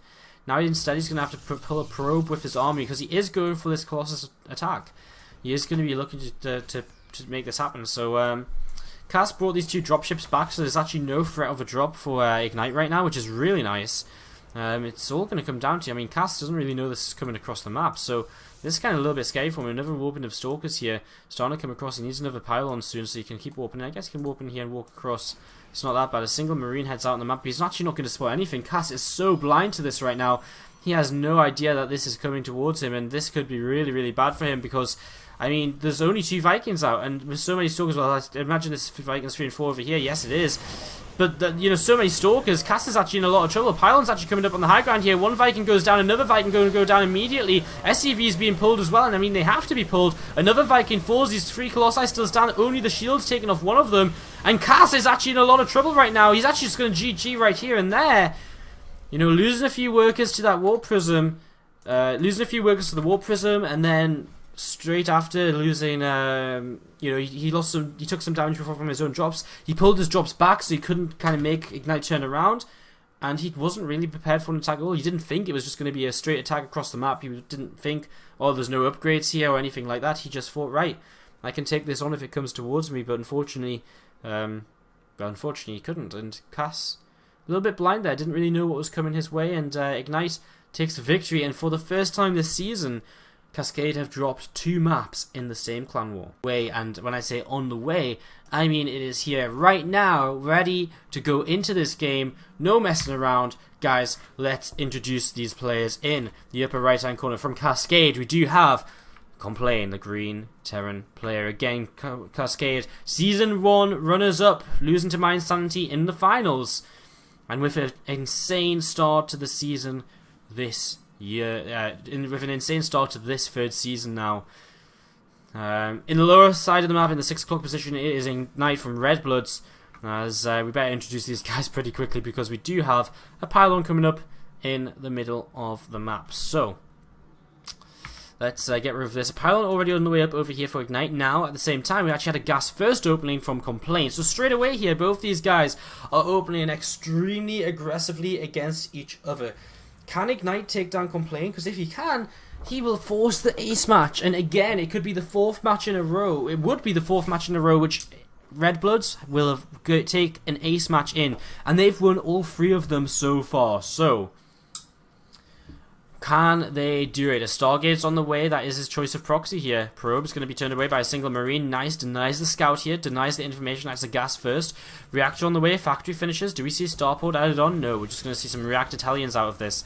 Complaints actually dropped down to just a single worker in this gas. You know what? This proxy Stargate, if these are Hellions, then proxy Stargate is just the best build against this, because where's the Marines? You tell me where his anti-air is. It's non-existent. He's going to have 2 Marines. He's not going to have any Marine at all. Any like anti-air at all. This is going to be absolutely insane to try and... Oh my god. This could be so bad for Complain and Cascade. Ignite, his Oracle's halfway done. There's 2 Marines on the entire map.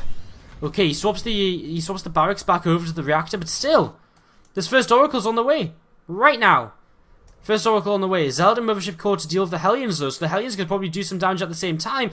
But 2 Marines! There's only 2 Marines! There's a mine on the way, but that's not here for a long, long time. So here we go. Ignite with the ability to do some major damage here. If he uses it, there we go. There we go. Ah, this is crazy. He's going to do so much. He needs to chase these down as best he can. Get these Marines as well. Keep the anti-air low. As the Hellions, they don't get in. A block by Ignite. He saw them coming and he blocks them. They can't get in. Second barracks denied. Another worker picked off here. Single mine gets into the mineral line, but that's still going to leave a lot of space for Ignite to try and do some damage with this Oracle. And he's actually going to find these workers all moving around here. Don't fly into the mine. Be careful, Ignite. Be careful. He's going to do it. Oh my god, don't. Come on. Is he going to make this work? I'm just excited that Cascade might actually be brought to an ace match, because right now Complaint is taking some serious damage as Ignite is just sticking around. And look at this. More workers going down here. 11 SCVs left for our Terran player. And, I mean, he hasn't got the money to start up an orbital on his natural just yet. 3 gateways added on for Ignite. He says, right, we're going to end it like this. And, detection, is that Oracle using detection? No, it's just picking stuff off. Okay, Oracle doing a good job here. Straight in. Oh, no! Mine! Boom! And all of a sudden, 2 Oracles die. So that's quite nice for Complaint. Ignite is, again, he's fully committing towards just gateways and void rays to be able to bust through his opponent. Now, this Oracle is going to be very important because he needs the energy to detect the mines. If he doesn't have the energy to detect the mines, then there's no way he can fully make this attack work. He's going to lose it. Yes, he is. Oh, no. So he loses another Oracle. I think the 4-gate may just overwhelm Complaint anyway, though. I mean, the pylon's actually coming up in his natural. There's a single Hellion here. He's going to move down, and he sees a pylon on the way, so immediately he needs to start a bunker or something in his main base. But, I mean, he barely has anything to put in the bunker. He's losing a mule here, losing mining time on a mule at least. This mine has to move forward, I think. Gateways are finished. Another Oracle on the way, so he knows the importance of having the detection here. This Void Ray is going to be a big, big help as well. Going to start working away on this orbital command. Use prismatic alignment a little bit prematurely, I feel. But that being said, he might be able to pick off this orbital command. It's going to be quite close, half health already. SCV is going to have to be pulled to repair this very, very soon. It's on fire. It's on fire. And Redbloods are on fire as well, apparently, as Complaint is pulling away his orbital command right now. We see these SCVs repairing it, so he's going to keep that alive, but more Stalkers coming in. But once this Oracle gets here, that's going to be able to start detecting, and this detection is what he needs. Oh my god, the mines on Burrow, that's not good at all. And the mines are going to go off. 2 mine hits, 2 huge mine hits, which take down 2 Stalkers here. But this bunker is actually going to fall. The SCVs are surely not going to make it here in time. They are, but the bunkers are going to go down. No, it's not. It's going to survive, and Ignite is starting to be in a little bit of trouble here, because as this goes on a little bit longer, this gets a little bit worse for him. This Oracle will detect and it will take down these mines, so that's a big, big help here, as maybe he just needs to run past the bunker, or he's actually going to start targeting again. The Zealots are stuck on the ramp next to the Stalkers as the Oracle comes in, but that's targeted down, so no more detection. Again, another mine is going to be really useful. And if them Zealots had maybe got up the ramp, another bunker on the way here. A sentry being used as well to help with a force field would be huge, of course. I would think with these Zealots in front, surely he can probably break this. A single mine, he needs to make sure that just goes off on a Zealot or something. And these Zealots are just absolutely melting here. So many SCVs being pulled. Ignite just needs to back off. I think he just needs to wait a bit. He needs to maybe, I don't know what he does. He keeps on warping in here. This looks so good for him, but it looks as though Complaint is pulling off the hold. A little bit of miscontrol by Ignite. A little bit too much commitment to this, and all of a sudden, I mean, again, he can transition out of this because there's no attack lab on any of these barracks. It's going to be a long time until we see any kind of stim pack or anything like that, so Ignite's got a long time to kind of transition out of this. His opponent's caught up in workers, still restricted to that one base. Mothership Core's still over here. What's he adding on? Just a pylon over here, another Oracle on the way to deal with mines again. These Marines can't really come down the ramp for a long time because there's just so much here. You could even probably just force field them in. Starport on the way, medevacs will help to drop, maybe get out of the base a little bit. And, well, we're in a little bit of a weird scenario now. Oh, wow, there's nothing in position to deal with the Oracle coming in here. And it's going to start talking down a mine even, so he gets a mine kill. And he's going to get a few more SCVs as well, so continue to do some damage. He's even going to trade against Marines. So doing a little bit of damage here and keeps the Oracle alive. Gets a couple more kills on it, surely. No, he's run out of energy. Okay, so run out of energy there. A few more worker kills, though. Still a couple of mines positioned here. Still no way to really detect, though. As one of these mines is actually going to be used now to come over and place itself in the mineral line. Oracle's still just sitting around. Scan comes down, sees the zombie, sees he's still warping in. He's going to add on more bunkers because, I mean, realistically, all he has to do is hold. his ramp, because if okay, now Ignite starts to kind of remake a Nexus, or remake, I say, make the Nexus for the first time this game. Now he starts to make a Nexus, but seriously, like, that's so delayed. Like, it could have been up here so long ago. So, I mean, he did commit a lot to warping in here, so he can sit below this ramp as this Oracle tries to pick up some more workers without being killed by the mine, darting in and out. As this medevac comes over here, I'm not sure what it wants to do. Maybe pick up some mines and head across the map. Robo facility's on the way back at home. An observer is surely going to be the first thing he gets out of that. As a mothership core is going to come across too. Why bring a mothership core now though? Because in my surely you've left it there at home to defend for so long.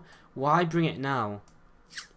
Medevac is coming across the map here, and it will just avoid the vision of that mothership core. So this mine could be a little bit annoying. The Robo facility finishes, so Observer's going to be on the way here in a moment. Robo base straight away, and a Twilight Council 2 for Ignite. He has actually found this Medevac, so this will boost into the main base. He's getting a War Prism first. Okay, well, he actually recalls in here, and actually that's going to stop it. So actually that was kind of okay. Is he going to get it? Probes, no. Oh no, so many workers killed by a single mine. I'm not sure if that was 11 workers all from one mine. I think it might have been. Oh wow, 11 kills. I think, oh wow. I mean, whatever happens, that's insane. Complain taking a pretty decent advantage now in terms of like economy. As Oracle comes in again, so this is exactly what what Ignite needs. As, he needs to keep hurting the economy of his opponent, especially after taking a shot like this. No! Oh no! More groups killed. Ignite, a huge mistake. And again, he attack moves. I think both these guys are so flustered about this game. It's not gone at all the way which either of these guys were expecting it to. Now we have a Colossus on the way. We don't have a tech lab on a barracks. Now, okay, we do. We've got combat shields on the way. Oh no, we do. We've got Stim finished. Whoa, when did you get Stim? Oh my god, Stim's coming across the map, but one medevac dies, the other one very nearly dies. Mothership core's coming back home.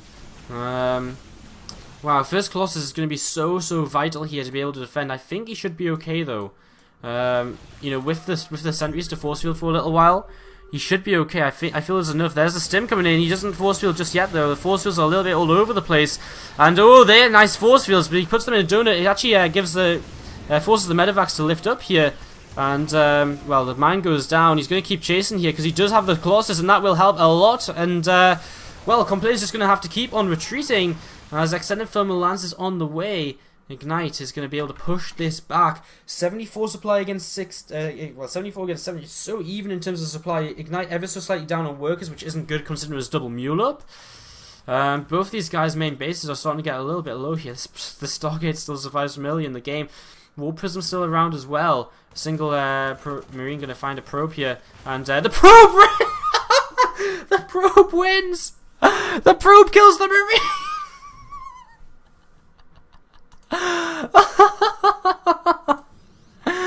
This game's absolutely ridiculous right now. This probe's actually going to get away as well. What an absolute hero. As the War Prism is going to come into the main base now. There is a mine here. Will it get the War Prism? What's going to happen? It's going to get the Zealot. Okay, it hits the War Prism actually, which is probably better. It takes a lot of health off the War Prism, but it means he's going to get some good worker damage done, and Complain has nothing back at home. Okay, he's got some Marines now coming in, but nothing in the main base originally, and that's going to allow him to do a lot of damage here. So Ignite now takes a worker lead. He's killed 32 workers throughout this game. I'm kind of intrigued to see at the end of the game how many workers in total were made by Complain, as he's finally going to be able to clean this up. Ignite back at home, he's adding on Blink, he's getting more Colossi out, so he continues to kind of increase his potency in this game. He gets into a better and better position. But what a ridiculous game this has been, like, overall. I don't even know how to really describe this.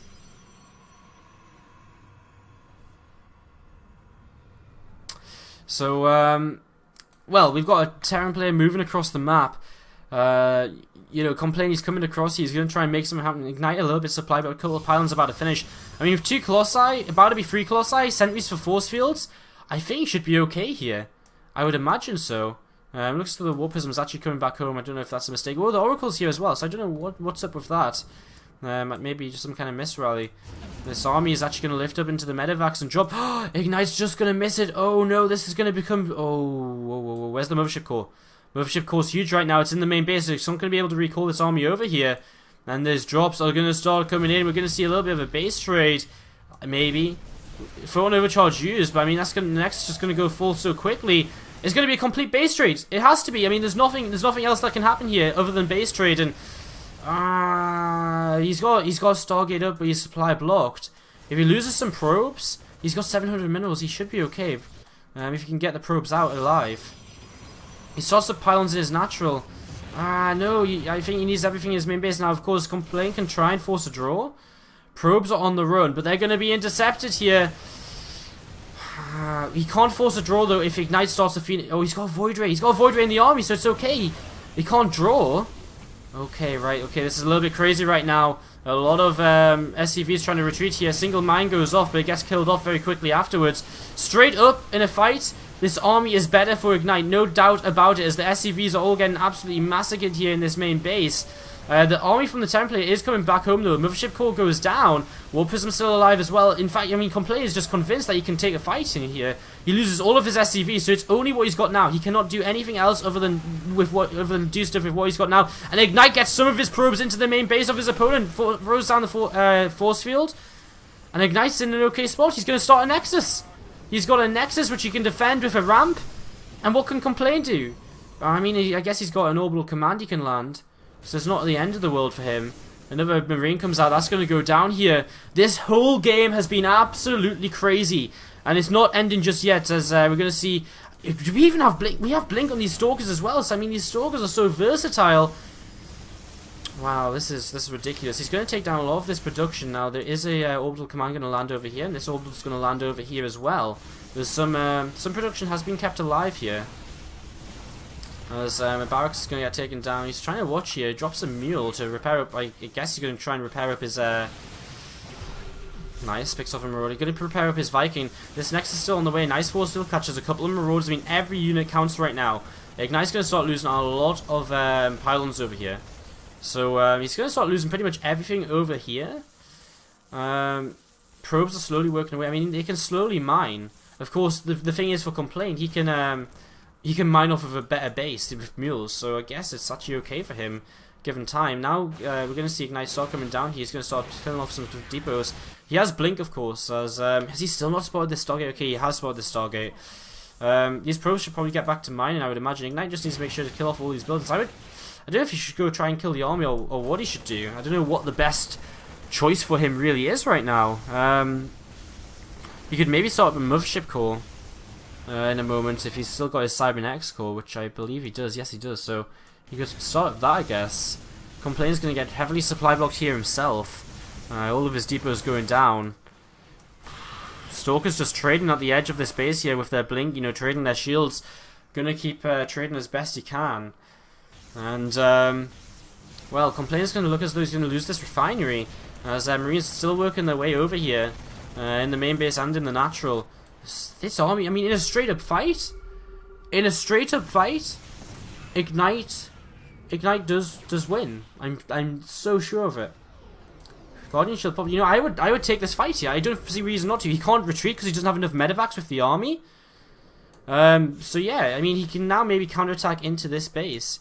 These probes are just going to mine as much as they can here. You can maybe get enough for another Nexus. Nice force fields, and oh no, the Vikings come over here. The Colossi aren't going to go down, though. They're actually targeting the Void Ray, which isn't good at all. So the Colossi remain alive. And whoa, all of a sudden that fight took place, and GG's called, and Ignite takes it to an ace match. Well, Cascade, they came into tonight looking unstoppable. They came into tonight looking as though no one was ever going to beat them. And now they're in an ace match, a game number 7 against Redbloods. And again, neither of these teams have lost a series yet this season.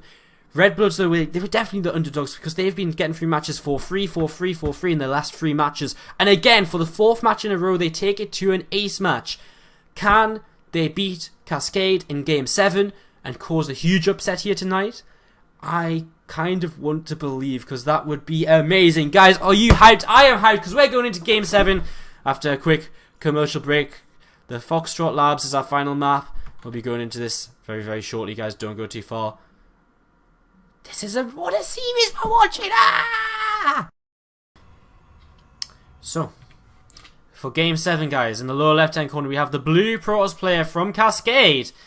Their ace player, it's Zeph. Not seen this guy playing a clan war for Cascade for quite some time, because I guess he's not usually needed if they usually finish it up in 1 or 2 maps. His opponent right now from Redbloods in the upper right hand corner, it's the Red Protoss player. It's Ignite. What just beeped at me? I'm very scared. Something just beeped at me and I don't like it. Why are you beeping at me? Don't beep. Bad computer, don't beep. What's the chat going? G to the fucking G, says Rhinoc. A GG from Leozip. Go Cascade from Anonymous, of course. He was the first player out for them to go. Redbloods from Shamak. It's a prop. Sorry, I don't actually know that. Some people were loving that last game though. Go Redbloods, I've read that one. Go Redbloods from Hobbits and Mig Delta. Redbloods on fire here from Hobbit. GG from Mad the Swine. Well played from Cascade. And GG from Capanias. And looking good from Kenzo85. Alright, well, things are looking good as we head into Game 7 for this PvP now. Let me just very quickly check if anything else is going on. It looks though okay, so a couple of followers to shout out then, guys. Arsenaldo and Jailer Ceres, Cyphex80. Thank you guys for hitting the follow button and thank you for your support. Now let's get into this game. No more distractions from the outside world until Game 7 is over and done with. Ignite versus Zeph, guys. It comes down to this. These teams are both unbeaten so far this season. Whoever wins this 7th game right now will be the will be the reason that the other team has lost for the first time this season. If Redbloods win this, I am 100% convinced they will probably make the playoffs, because no, they don't take it easily, but they always seem to find a way. 4-3 victory against AT Gaming, 4-3 victory against Nuit Blanc, 4-3 victory against the other team they've played recently. Who was it? 4-3 victory against APSC2ITL. There you go. Against Mistral next week, a much easier match for them. Then SC2ITL the week after. You know, anything is possible right now as things get set up to start up here. Mothership Core picks off a probe of Zeph here in this game. So, Twilight Council is on the way for Zeph. So he's going to go into Twilight, and it's going to be a Stargate for Ignite here. So Ignite going to be starting up with some kind of Stargate play. We'll see what exactly that will be as this game begins. This probe coming back home here for Ignite. He's going to be heading back into his main base and you know, get mining once again. There's a Stalker here for Zeph, just moving around, seeing what's up, seeing if you can spot anything out and about on the map. Yeah, Twilight Council finishes up here, so Blink does begin, and second gateway on the way as well. Zeph just going to start building up his Stalker. Going to be a Phoenix play from Ignite, so it's kind of important for him to see what's going on quite quickly, get the Robo facility up, get the Immortals out nice and quickly. Of course, he will be able to see quite quickly what's going on because he'll have that Phoenix out straight away. So that's quite nice. In fact, he scouts with a Stalker. He gets a Stalker all the way into the main base. He'll lose this Stalker, but probably a worthwhile scout, I would say, because look at that. He changes his mind. Cancels the Phoenix, goes straight into an Oracle instead and starts a Robo. So he's going to use this Stargate for something. He's going to use it for an Oracle, but he's just going to say, right, in the long run, the Phoenix probably aren't going to work out too well for me. So I'm going to go into an Oracle instead and start Immortal production as soon as I can. Immediately here, Zeph does decide to expand. So Zeph throws down his expansion here on this natural, and you know, it's going to be Ignite doing the exact same thing. So we're basically just going to be seeing Blink against Immortals. Zeph going to be not wasting too much time about going into his own Immortals, though. Robo facility on the way up for him, and let's see if this Oracle for Ignite can do any damage. I mean, even if it doesn't, it's not so bad, because again, it's just so useful throughout the entirety of the game. Just in general, I mean, you know, the different Envision's useful. Envision's, you know, of course, very useful. Revelation is very useful as well. You know, everything this Oracle can do. I mean, even later in the game, if you can come in and get a couple kills, that's great as well. Comes in, can he force a phone overcharge? I don't think he should be able to. He gets 4 kills. He does get a phone overcharge, but he'll actually lose the Oracle because of it. No! Whoa, whoa, whoa! Keeps it alive on 2 hit points. Oh, don't go back in there. No. Okay, he's just going to keep this in the back for now. Okay, so Oracle going to sit in the back. And Ignite gets some nice couple of kills there, so he's going to make up the difference in time for his, well, I guess the Nexus are the same time. Equal on workers now, though, and, well, Blink is finished up here for Zeph. He's actually, he's actually going to get both players investing in observing them. So I actually really like Ignite's position. He's got an Oracle to keep harassing with and getting information with. He's got an Immortal already out, and he has got a Forge about to finish up. So he's going to start taking an upgrade lead in the game. Oracle has to be very careful here still. He does drop a Revelation on these two Stalkers. Keep an eye on them and on the rest of the Mothership Core as well. So this is quite nice. Ignite is in a really good position. He's going to take an Immortal lead, an upgrade lead, and and a map control lead as well. Now, Hallucinated Phoenix can give a lot of map control to Zeph as well, get some scouting done. But there's his Forge only just starting up now, so I feel as though the early game has definitely been run by Ignite, but there's a long way to go yet in this game. PvP is very much so about the engagements and the rest of the game as it is setting yourself up into that game, into that mid game. So this hallucination going to just fly around a little bit, isn't going to again be able to spot all too much here, and we'll just end up in the back of this main base mineral line, and does now fall down. Some Chrono Boost coming down on a probe here, and Ignite just chilling with a couple of Immortals and whatever else this Hallucinated Phoenix flies by. Again, just seeing that Immortals are up. Twilight Council now on the way for Ignite, probably to start +2 with. Probably could go into Blink as well if you would like to.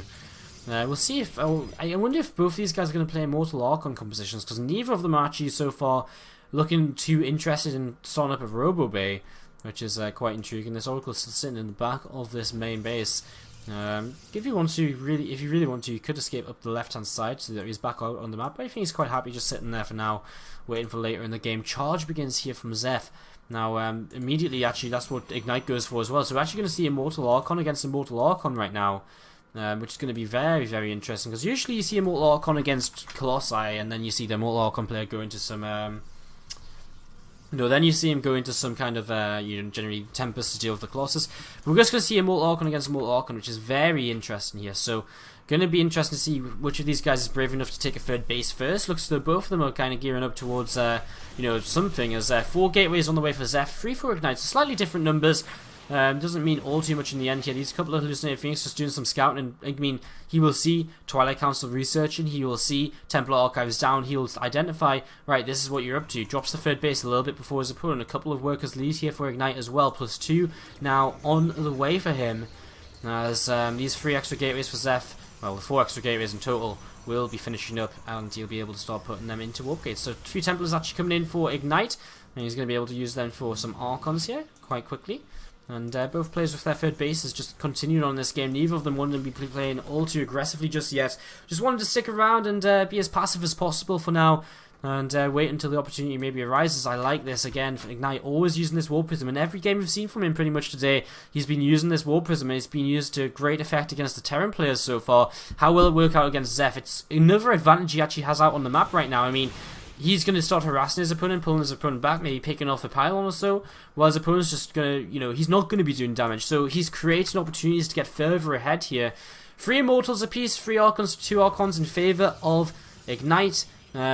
2 more Templars just warp in, those is going to be 3 and 3 Archons. So, I mean, very much an even game right now. Upgrade lead is 20-30 seconds ahead for Ignite, so not as much as it originally was. He kind of slipped up there a little bit, maybe missed some Chrono Boosts on it, etc, etc. So Dark Shrine actually starts coming in for Ignite. Now, of course, that's going to work out quite well. This Oracle, is it going to get away? Is it really? Templar warps in. Feedback. Bye-bye. 2 worker kills, though, so it works out okay. So this is kind of nice. Warp Prism is still here, ready to go. And you might just wait for the Dark Shrine now, though, because, the Dark Shrine is going to work out quite nicely. You actually see Zeph begin to move across the map. He's got a Templar in tow. Okay, he's actually moving that. I thought he was going to keep the Templar just in case he wanted to try and make something happen against the Mothership Core, get a, drop something, drop a feedback on the Mothership Core. Army spotted here, so immediately here, Ignite going to start spreading his units. He should feel quite confident about a fight, I would imagine. Dark Shrine's about to finish up, so he's going to have harassment coming in towards his opponent very soon. Backdoor rocks or something he's got to be a little bit careful of here, because they can be taken down very, very quickly. And that is what's being targeted right now, and he's not actually, aware of this at all. Some more Zealots coming across the map here for Zeph. Zeph really looking to make this fight happen very soon. Army supply is dead even. DT in the mineral line of this third base or something could be completely game-changing right now as more Zealots, more Templar warp in, 2 DTs do warp in, and they are from the Warp Prism, and they're going to start working their way on this mineral line. So Zeph, at the same time, he comes up here, and now he's actually on the high ground. This is something which, again, you know, Ignite's just not prepared for it at all. How does he deal with this? Well, he might actually lose his Nexus. He's going to lead the way with Zealots. I mean, he's got that War Prism over on his opponent's side of the map, and okay, here we go. The fight's going to start happening. Is there enough here for Ignite? I'm not too sure. There's so much army supply all of a sudden from Zeph. I'm not sure where it's all come from. DTs are working their way in the main base. Now, maybe some DTs here could be what turns this around for Ignite, as he does warp a couple of them in. I'm not sure if there's an observer. I don't actually think there is. And in fact, Zeph, he's just maybe going to have to recall home here because these DTs are just doing so much damage. Where's the observer of Zeph? Does he have one? Yes, but it's all the way back at home. At the same time, this War Prism is doing a lot of damage here. Zealots are doing a lot of damage, and Ignite has killed 32 workers. His opponent's on 30 workers, so Ignite... Oh, he keeps the Nexus alive on 19 hit points. Are you kidding me? DTs are working away at bases all over the place. And, oh, Zeph, oh no. This might be it. I mean, these two DTs are still chasing this army back. He's going to pull that back now. Ignite just needs time. He needs time to rebuild an army. He's actually got +3 on the way as well. He started that before that first fight nearly came in. Oh my god, this is absolutely crazy right now. Ignite looking as though he's going to be maybe winning this game. All he has to do is hold on. All he has to do right now is defend. He can give up his third base. He doesn't need it. You know, pull the probes away, keep them in the natural. His natural's so low though. All he has to do is defend a little while longer. He's still got a DT chasing this army here as he warps another DT back into his opponent's base. Another observer on the way. This time he's positioned to defend in his natural. He's got a lot more Archons. He's got cannons as well and Ignite. He's about to have +3, so this fight should go quite well for him. I mean, he doesn't have +3 just yet. There's a lot of Zealots for his opponent. That could be the one disadvantage for Ignite here. Maybe even just pull the probes just to help out a little bit, but he gets through the Zealots, and now there's just Archons. They're going down very quickly. Cascade have been defeated. Cascade lose. Redbloods have done it. They've beaten Cascade, and for the 4th week in a row, Redbloods win their series with a 4-3 scoreline. What have we just witnessed? What an amazing series we've just seen. That was absolutely insane. And Redbloods have done it.